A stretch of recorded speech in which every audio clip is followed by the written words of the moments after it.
Self-abandonment is a learned behavior. It's a conditioned response that is usually acquired in the formative years when a child grows up in an environment that is somehow negligent or traumatic or abusive, or basically where they feel that their needs were ignored or not met. And it is a tendency towards ignoring the self, a tendency towards repressing emotions, and a tendency towards rejecting one's own needs, one's own authentic experience.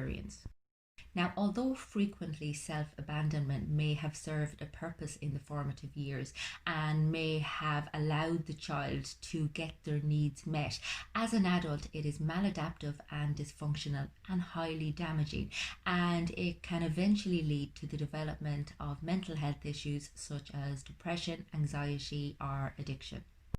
Now, self abandonment shows up in so many different ways for different people, but ultimately, it all boils down to chasing a feeling of acceptance, chasing a feeling of worthiness, and chasing security, a sense of safety. And ways people may notice it include things like people pleasing, setting perfectionist standards, self judgment, self criticism, not taking care of oneself, not living in alignment with one's values, or not even being aware of what your values are because you're so busy focusing on what you think other people want, creating and sustaining codependent relationships that are unhealthy, not recognizing your gut instinct, not recognizing your values and your needs, and not registering what it is you need to be doing with your life in order to feel like you are living authentically and in a value aligned way.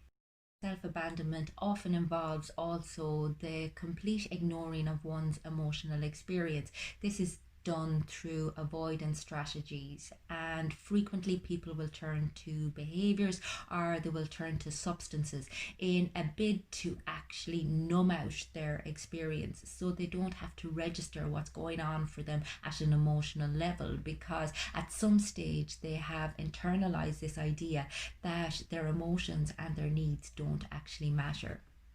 However, you don't have to live like this. It's not a life sentence. I mean, it is so possible to begin recognizing your authenticity, to get in touch with your true needs, and to be able to ask for those needs to be met, but also learn the tools and the skills necessary to start meeting your own needs, to start using your own voice in life, and start living in alignment with who it is that you actually are, as opposed to the person who you believe you need to be in order to be approved of or in order to feel safe.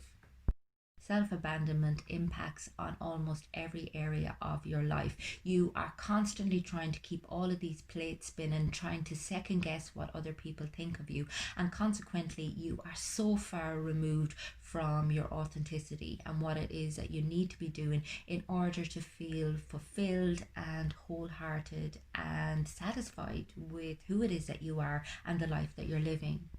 When we learn to live authentically without having to rely on the survival mechanisms that we acquired in our formative years, everything feels so much more peaceful. We're able to see our own experience and honor it as opposed to repressing it and living in a state of anxiety, living in a state of fear, always trying to second guess what is required of us in any given moment. If you would like to find out more about how you can tap into your authentic self and release all of the conditioning that you have received over a lifetime, then get in touch with me on the website. It's fundamentals.ie.